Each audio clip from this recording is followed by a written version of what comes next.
Well, today I have to talk about stationary wave.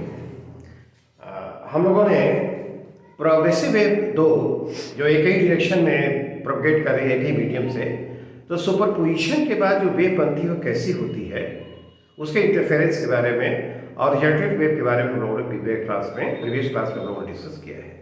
आज अभी देखना है कि एक वेव जो यहाँ पर पहले हम बता दें कि जो प्रोग्रेसिव वेव के बारे में हम लोगों ने सीखा है, वेव क्या है? That is the disturbance of the medium and that is the carrier of energy transported from one point of space to another point of space by a wave, इसलिए इसको कैरियर ऑफ एनर्जी कहते हैं। यदि medium का extension infinite हो, ये the medium is infinitely extended and damping forces are absent, तो क्या होगा? Wave will propagate to infinity. तो हमने कहा कि उस तरह की वेव को हम क्या कहते हैं? प्रोग्रेसिव वेव कहते हैं। लेकिन यदि if the medium is finitely extended, तब क्या होगा? The wave is reflected and this reflected wave is superimposed on the ongoing wave.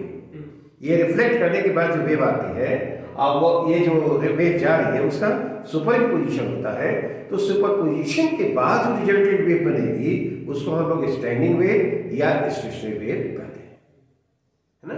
जैसे मान लो कि एक स्ट्रिंग को हमने वहां पर उस हुक से अटैच कर दिया और यहाँ पर इस एंड पर हम उसको ऐसे ऑसिलेट कर रहे हैं, तो ऐसे वेव जाएगी और वहां से रिफ्लेक्ट करके जो वेव लौटेगी, तो ये ऑन गोइंग वेव पर वो रिफ्लेक्टेड वेव क्या होगी?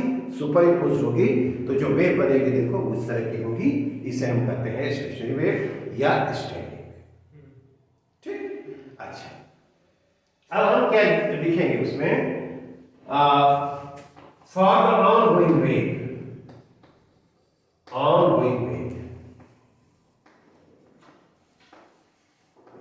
हम इक्वेशन लिखें।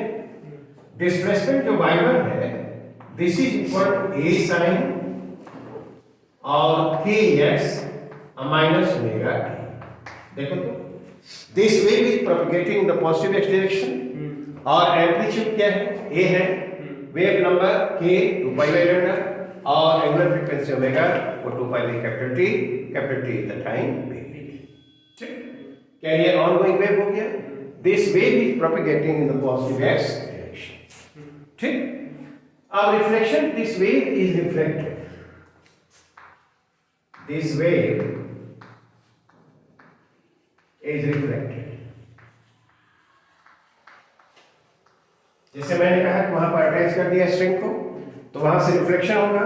तो रिफ्लेक्शन के बाद हम एज्यूम कर रहे हैं कि amplitude of the wave is not changing, ठीक है ना। और दूसरी बात और कि जब वो रिफ्लेक्ट करेगा तो प्रोपगेशन का डायरेक्शन क्या होगा? नेगेटिव एक्स डायरेक्शन होगा और phase changes by pi. After reflection,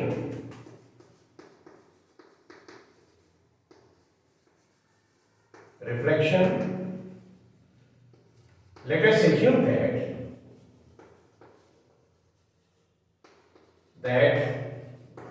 amplitude remains unchanged.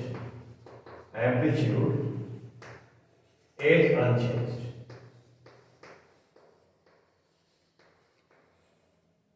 Anyhow, energy का डिसिपेशन नहीं हुआ है ना, तो एम्पलीट्यूड उसका चेंज नहीं किया है। एक बात। Second, phase changes by pi, phase changes by pi, pi से चेंज किया और वेव इज प्रोपगेटिंग किधर? Negative x direction and this reflected wave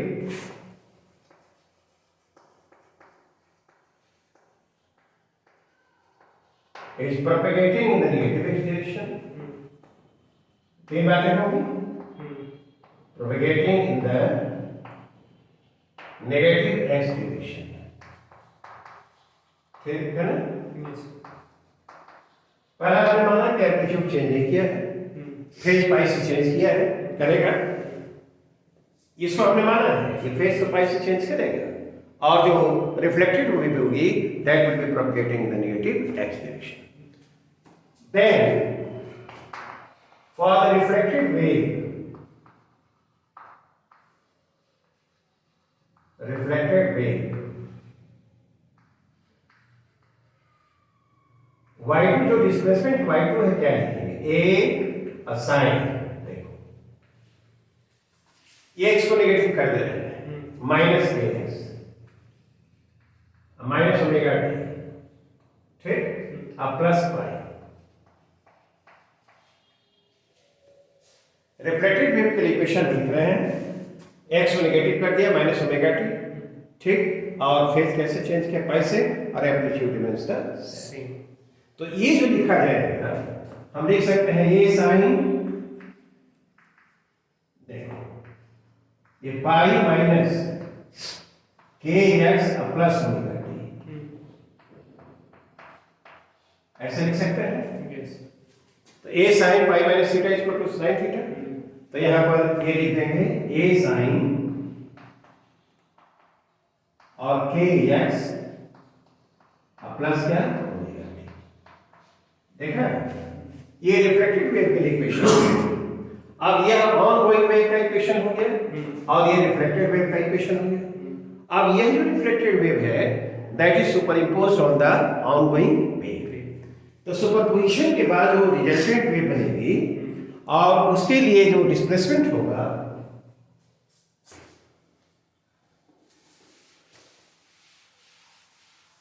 after superimposition,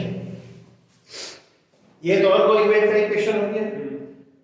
तो पॉइंट x पर एट टाइम t जो मीडियम के पार्टिकल का डिस्प्लेसमेंट y1 है, और ये जो रिफ्लेक्टेड वेव के कारण at x at time t जो डिस्प्लेसमेंट y2 है। तो आफ्टर सुपरइम्पोजिशन,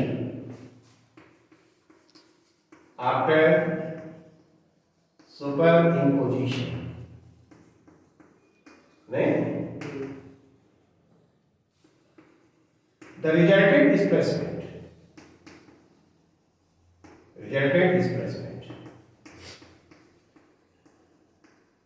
हम लिखना चाहें तो y इज इक्वल टू क्या होगा y1 plus y1 displacement due to the ongoing wave और y2 displacement due to the reflected wave. Superimposition के बाद resultant displacement y equal to y1 plus y2। अब इसको हम लिखते हैं a sin k x minus omega t, क्या अब plus a sine k x plus omega t, ठीक है ना। तो sine A plus sine B है, तो क्या लिखेंगे a और 2 sign a plus b by 2, तो ये a प्लस यह, तो ये तो कैंसिल हुआ 2kx बाई 2, तो kx हो जाएगा नहीं, और cos लिखेंगे, ठीक, a माइनस बी बाई 2। तो इसमें से इसको सब्ट्रैक्ट करो तो 2 से डिवाइड करो तो क्या आएगा माइनस ओमेगा टी आएगा। तो cos थीटा या cos माइनस थीटा वो तो सेम होगा। तो हम यहाँ पर ओमेगा टी लिख देते हैं, क्या। देखो ये जो इक्वेशन है जिसे हम यहाँ पर 2a sin kx है ना और cos ओमेगा टी लिख रहे हैं। ये जो देख रहे हो ये जो इक्वेशन है जो सुपरइम्पोजिशन के बाद बना है, इसी को हम लोग कहते हैं this is the equation of the stationary wave, ठीक है ना। This is called the equation of a stationary wave, this is called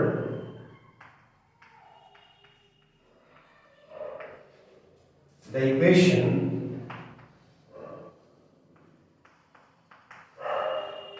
off a stationary wave, ठीक है ना। अब देखो यहां पर हम ये बताना चाहते हैं इतने के लिए 2a sin kx के लिए हम a डैश ले रहे हैं।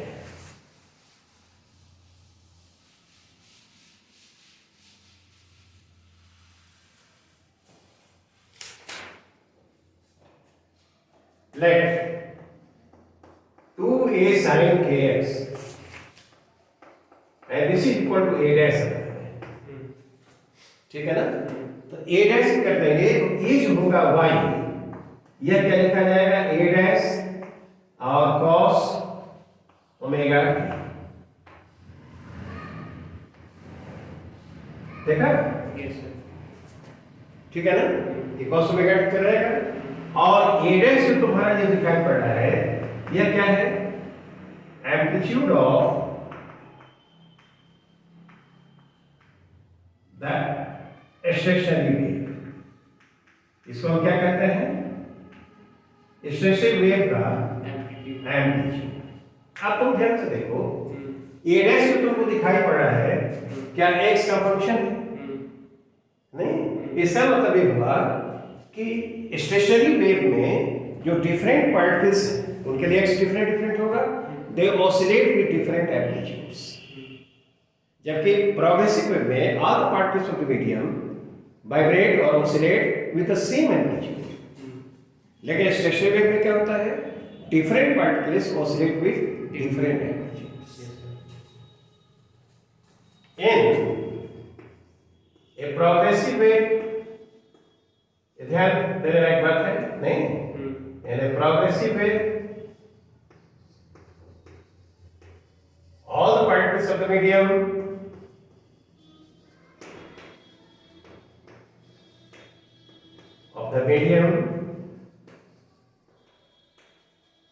oscillate with equal amplitudes,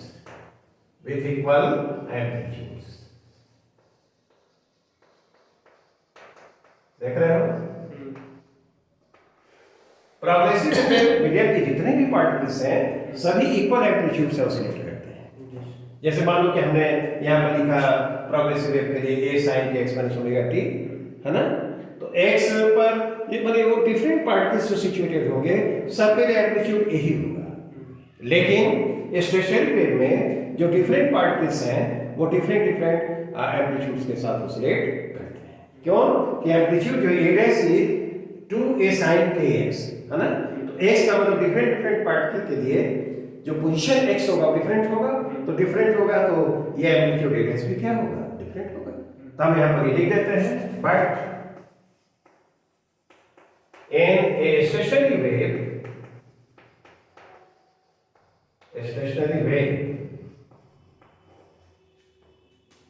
different particles of the medium,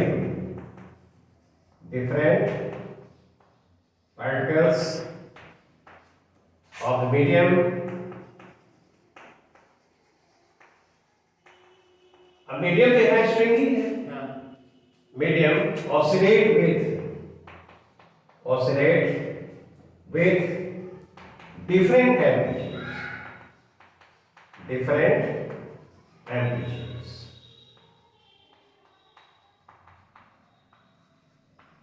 ठीक है ना। स्टेशनरी वेव में जो एम्पलीट्यूड a डैश है वह क्या है, हाँ वह x के साथ वेरी कर रहा है, तो डिफरेंट पार्टिकल्स के लिए x जो होगा वो डिफरेंट होगा, तो उसके लिए एम्पलीट्यूड भी क्या होगा, डिफरेंट। एक बात बहुत बढ़िया होगी। अच्छा अब देखो, अब हम ये देखना चाहते हैं a डैश जो एम्पलीट्यूड है किस किस पार्टिकल के लिए मैक्सिमम होगा और किसके लिए मिनिमम होगा। तो इस पर जरा बात करते हैं, उसको कैसे क्या उसका डायग्राम हमने बना के रखा है। ये एम्पलीट्यूड a, ये क्या है, a डैश ये एम्पलीट्यूड है 2a sin kx, एम्पलीट्यूड, और ये डैश है कितना, 2a sin kx, हाँ 2a sin kx। ये a जो है वो एम्पलीट्यूड है ऑफ द कंपोनेंट वेव्स, ठीक है ना। तो ये बताओ तो a dash will be maximum, ये मैक्सिमम का when sin kx is plus minus. ध्यान से देखो ये एम्पलीट्यूड तो ऊपर भी हो सकता है नीचे भी होगा, ऑसिलेट ऐसे कर रहा है, तो ऊपर वाले को पॉजिटिव और नीचे वाले को नेगेटिव। तो ये जो sin kx होगा प्लस माइनस को लिखा जाएगा, तो यहाँ a डैश पॉजिटिव भी आएगा और फिर नेगेटिव, तो प्लस a डैश और माइनस a डैश, ठीक। तो ये बताओ तो ये kx क्या होना चाहिए, 2m plus 1 pi by 1 pi by 2, कैसा होगा, yes sir, m का वैल्यू जो है वह 0 1 2 3 वगैरह होगा, कोई इंटीजर होगा। अच्छा ये भी 0 होगा तो पाई बाई 2 होगा, प्लस 1 हो जाएगा। अब 1 रखोगे तो 3 पाई बाई 2 होगा, माइनस होगा, सो ऑन सो फोर्थ। अच्छा k की जगह हम क्या रखें, 2 पाई बाई लैम्डा लिखेंगे और x है, and this is equal to 2m plus 1 नहीं और पाई बाई 2। x लिखेंगे तो क्या होगा, क्या 2m प्लस 1 लैम्डा बाई 4 होना चाहिए क्या, हाँ लैम्डा बाई 4। तो ये जो x का वैल्यू होगा 0 रखेंगे तो क्या आएगा, लैम्डा बाई 4, ठीक है ना।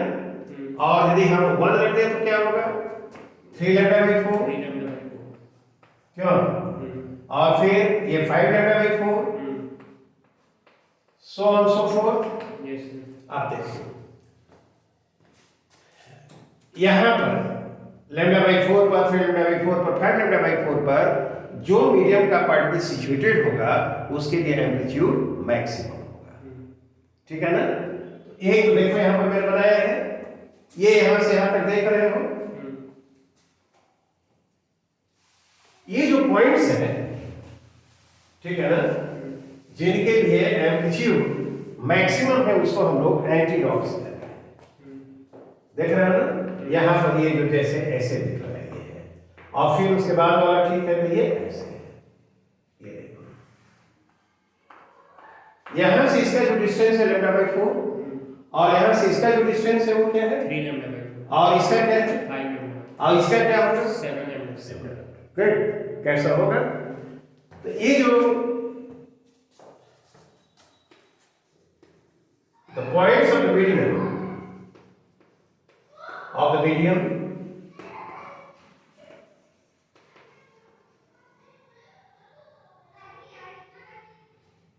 having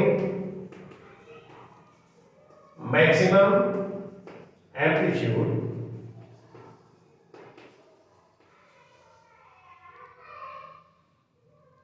are called, उनको कहते हैं, जैसे E पॉइंट है, ये देखो यहाँ ए और फिर उसके बाद क्या है ई, ये ऑसिलेट करेगा तो इसके लिए देखो ये जो एम्पलीट्यूड है प्लस ए डैश होगा और यह नीचे वाला क्या होगा माइनस, ठीक है नहीं। और ए डैश जो होगा मैक्सिमम क्या होगा यहाँ पर हम लोग देख लेंगे, are called antinodes, antinodes, ठीक है ना। तो यहाँ पर जो ए यहाँ पर मार्क किया है ये एंटी नॉट्स, ये फर्क क्या है, एंटी नॉट्स, एंटी नॉट्स। ये जो पॉइंट्स हैं उनको हम क्या कहते हैं, एंटी नॉट्स। अब देखो यहाँ पर का जो पार्टिकल ऑसिलेट कर रहा है तो ऐसे ऐसे ऑसिलेट करेगा और ये जो होगा ये प्लस ए डैश और ये क्या होगा माइनस ए डैश, ये मैक्सिमम एम्पलीट्यूड। तो एम्पलीट्यूड का जो मैक्सिमम जो वैल्यू हुआ वह क्या होना चाहिए, वह प्लस माइनस ए डैश होगा। इसका मतलब क्या हुआ, प्लस माइनस 2a, जहां पर a क्या है, कंपोनेंट वेव का एम्पलीट्यूड है, ठीक है ना, ऑनगोइंग या रिफ्लेक्टेड, ठीक है ना। तो ये देखो ये यह एम्पलीट्यूड होना चाहिए, यह जो होगा वो कितना होगा, यह a डैश है, a डैश जो है वो प्लस 2a और ये माइनस 2a, और ये पॉइंट को हम क्या कहेंगे, एंटी नॉट्स। हाँ, तो एक तो लैम्डा बाई 4 पर मिला, दूसरा का x पर मिला, तीसरा लैम्डा बाई 4 पर, तीसरा क्या फैक्टर, तो दो कंसेक्यूटिव है ना एंटी नॉट्स के बीच का सेपरेशन कितना होगा, लैम्डा बाई 2 या lambda by 2, separation between two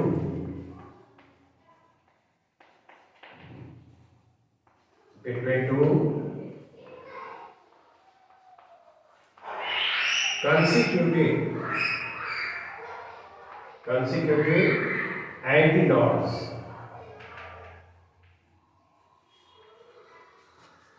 ए क्या लैम्डा बाई, यहां से यहां तक कितना है 3 lambda by 2, sorry 3 lambda by 4, और यहां से क्या है लैम्डा बाई 4, उसका डिफरेंस लो लैम्डा बाई 2, क्या ये होना चाहिए, दो कंसेक्यूटिव एंटीनोड्स के बीच का सेपरेशन क्या होगा, लैम्डा बाई 2। एक बात बताइए, मैक्सिमम एम्पलीट्यूड्स के साथ जो पार्टिकल्स ऑसिलेट करेंगे तो उसके कॉरस्पॉन्डिंग जो पॉइंट्स होगा उसको हम लोग क्या कहते हैं, एंटी नोड।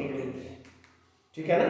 और एंटी नोड्स कहाँ कहाँ मिलेंगे, एक उसके लिए एक्स क्या होगा, यहीं से एक्स मेजर करना है λ/4 पर, 3 λ/4 पर, 5 λ/4।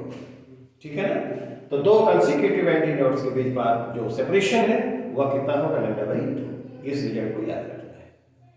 अब देखते हैं कि मिनिमम एम्पलीट्यूड किसके किसके लिए होगा।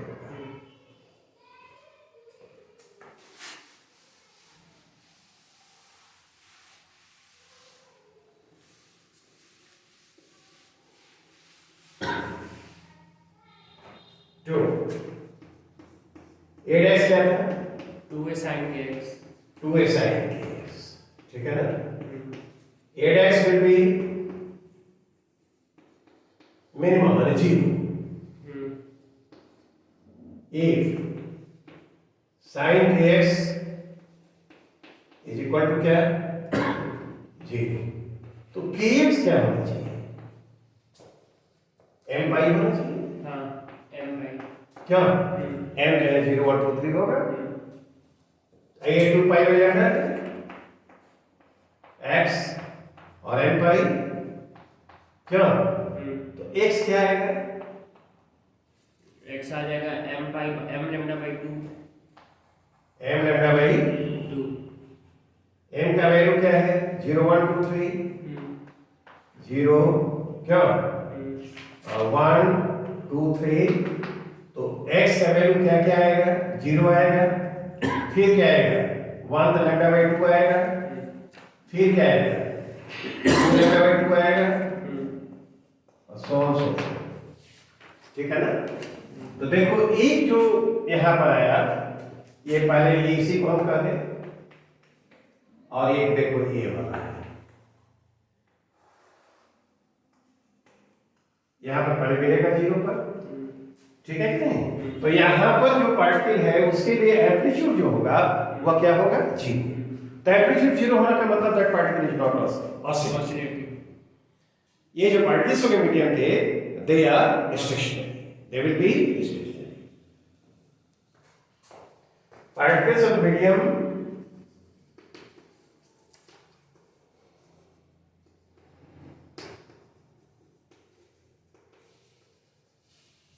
situated at these points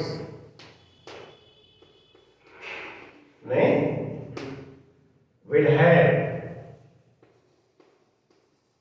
0 amplitude। अब 0 amplitude का मतलब क्या हुआ, not oscillating, हाँ they are not oscillating, no not oscillating, they are oscillatory, sorry they are stationary, that is they are not oscillating।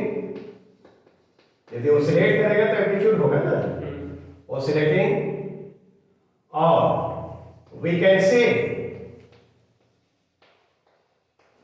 these particles are stationary, these particles are stationary। These particles are stationary। वो oscillating है, यहाँ पर जो stationary particle है माना जा सकता है कि फिक्स्ड है ना। ठीक है ना।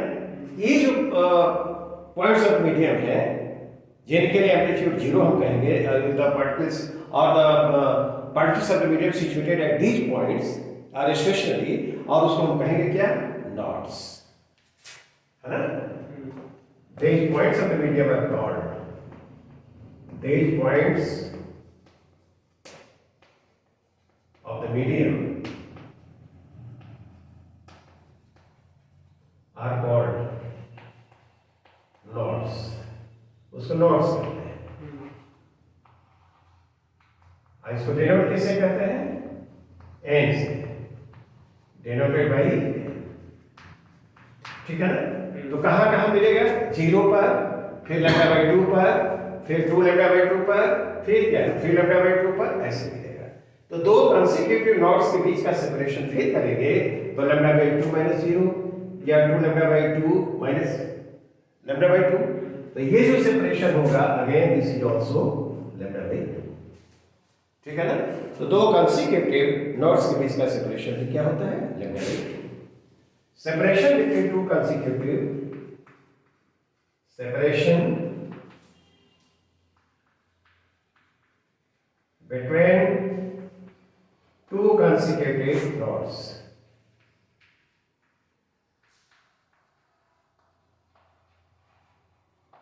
is also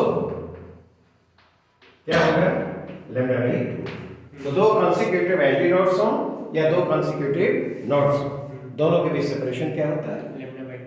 अच्छा ये देखो, कोई एंटी नोड है, अब मान लो कि ये नोड है, तो जस्ट फॉलोइंग एंटी नोड या जस्ट प्रीसीडिंग एंटी नोड का जो डिस्टेंस होगा वो लैम्डा बाई 4 होगा।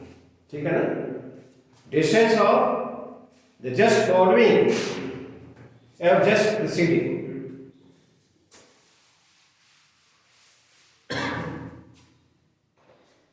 तो दो एंटी नोड्स के बीच एक नोड है या दो कंसेक्यूटिव, यहां पर देखो ये नोड्स के बीच एक एंटी नोड है, तो जो जस्ट फॉलोइंग ये जो ये एंटी नोड है या जस्ट प्रीसीडिंग एंटी नोड है, नोड से दिया जाए तो उसका डिस्टेंस क्या होगा? Lambda by 4। तो ये जो हम कहें यहां से यहां तक का ये जो आएगा वह क्या आएगा? Lambda by 4। लैम्डा बाई 4 क्या है? तो किसी नोड से जस्ट फॉलोइंग एंटी नोड या जस्ट प्रीसीडिंग एंटी नोड का जो डिस्टेंस होगा वह क्या होगा? Lambda by 4। Is it alright? ठीक है? और उस डायग्राम को हमने यहां पर दिखा दिया है। I think this explanation is clear. अब हम जो देखे हैं अभी उसको कैसे अप्लाई करेंगे? नहीं,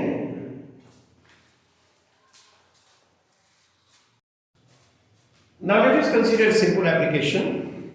ये जो हम लोगों ने वेव का इक्वेशन देखा है उसको अप्लाई करते हुए जो सिंपल प्रॉब्लम पूछा गया है वो क्या है? जैसे एक प्रॉब्लम यहां पर देखो, एक stationary wave which is described by this equation, तो इसमें इतने सारे इंफॉर्मेशन सबसे मांगे गए हैं और कंपैरिजन से हम लोग इसको कर लेते हैं। तो ये देखो, तो इक्वेशन जो दिया हुआ है वो क्या है? y इक्वल टू 0.6 और sin कितना? 2 पाई x by 3 into cos 600 pi t। 600 pi t। ठीक है? ये स्टेशनरी वेव का इक्वेशन दिया हुआ है।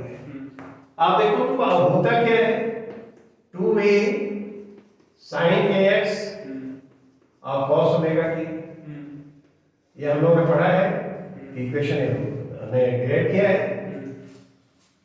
जहां पर ये देखो तो कंपेयर करो, यहां पर 2a जो है 2a on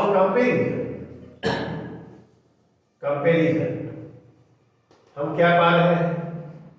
2a is equal to क्या 0.6 है सेंटीमीटर, ये जो होगा वो कितना आएगा? 0.3 सेंटीमीटर। ठीक है ना? देखो ये जो है कंपोनेंट वेव का क्या है? एम्पलीट्यूड है। एक ऑनगोइंग वेव और दूसरा रिफ्लेक्टेड वेव, सुपरइम्पोजिशन। तो जो ऑनगोइंग वेव और रिफ्लेक्टेड वेव है these are called component waves. ठीक है ना? जिनके सुपरपोजिशन से वेव ये जो स्ट्रक्चर वेव है वो बनी है, तो उसका एम्पलीट्यूड क्या है? ये 0.3 सेंटीमीटर। देखो तो kx x का k कितने का है? क्या 2 पाई बाई 3 है? नहीं, और k हम 2 पाई बाई लैम्डा लिखते हैं, तो this is equal to 2 pi by 3 lambda 3। तो जो लैम्डा आएगा वो क्या आएगा? 3 centimetre. 3 centimetre.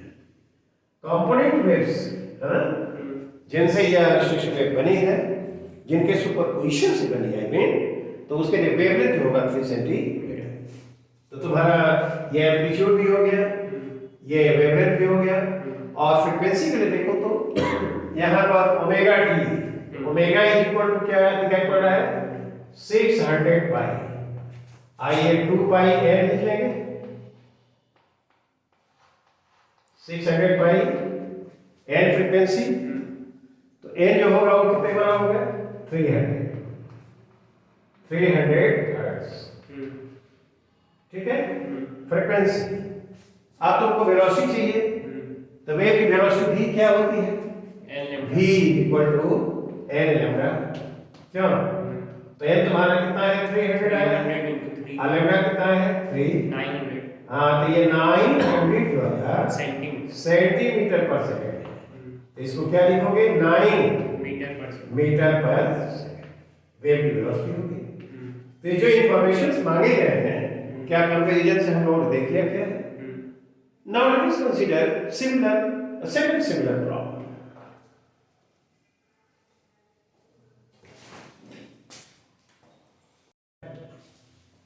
The equation of a standing wave on a string fixed at both ends is given like this, ठीक है?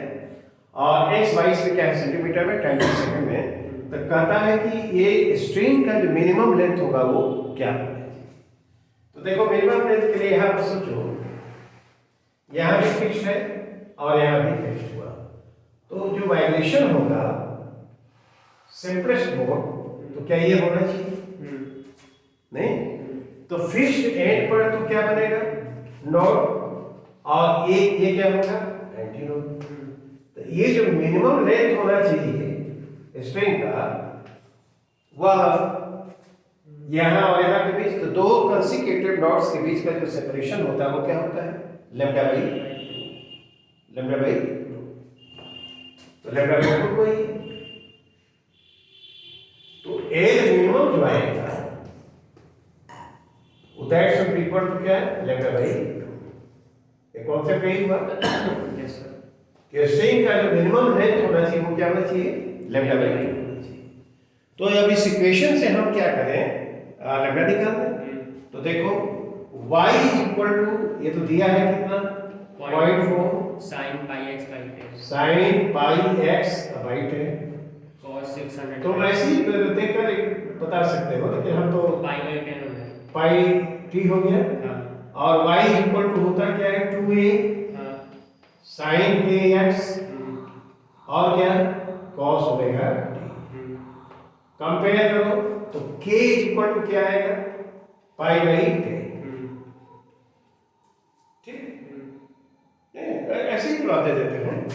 2 पाई बाई लैम्डा होगा, this is equal to pi by 10।